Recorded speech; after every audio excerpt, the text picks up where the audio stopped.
of life hoping for a lucky break, as if you were playing a slot machine, you must instead study and emulate those who have already done what you want to do and achieve the results you want to achieve. That's what this program is about. It contains the very best that has ever been discovered about individual achievement in one place, free of jargon or complexity, ready to be put into action. This system gives you the combinations to the locks in virtually every area of your life. I know these ideas work for two major reasons. First, I've tested and proven them by trial and error myself for many years. Second, I've taught this system to more than 1 million people, and it has worked for every single person who has seriously applied these ideas in his or her life. Some people study law, and some people study engineering. Some read the sports pages and become authorities on football, baseball, or basketball. Others invest many hours learning about cooking, history, stamps, computers, or 1,000 other subjects. I studied success in all its many forms. From a young age, I wanted to know why it was that some people were more successful than others. I was mystified by the disparities of wealth, happiness, and influence I saw all around me. Something deep inside me said that there must be reasons for this apparent inequality, and I was determined to find out what they were. I came from a poor family, and I didn't like it. My father was not always regularly employed, and we never seemed to have enough money for anything but the bare necessities.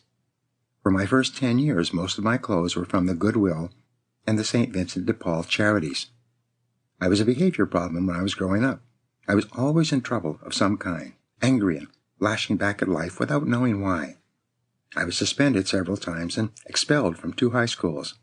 I got more detentions than any other kid in any school I attended from the 7th to the 12th grades. I failed out of high school, dropping 6 out of 7 courses in my last year.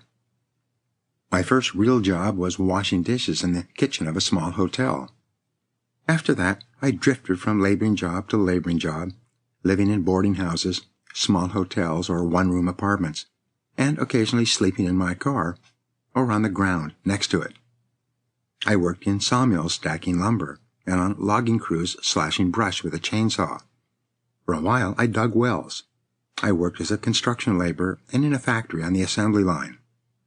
When I was 21, I got a job as a galley boy on a Norwegian freighter and went off to see the world.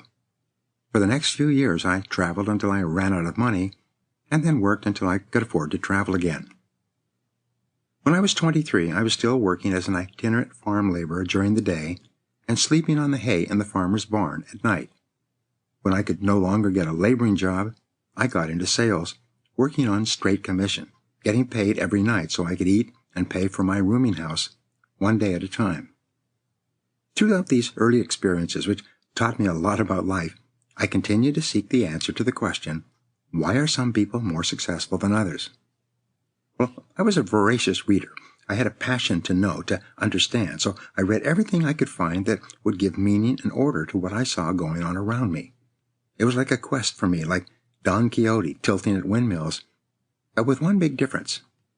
I am intensely practical.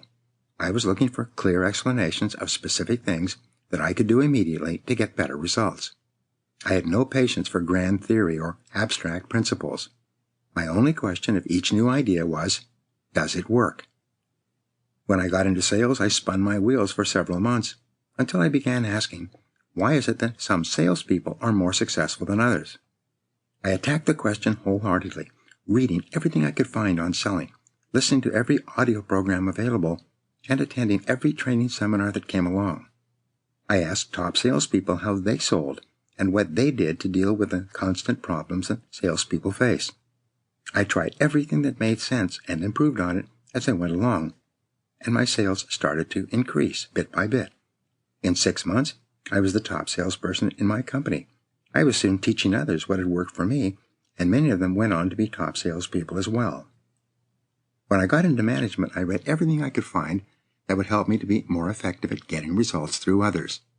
I used what I had learned to build a sales organization with 95 people in 6 countries, producing millions of dollars in new business each month.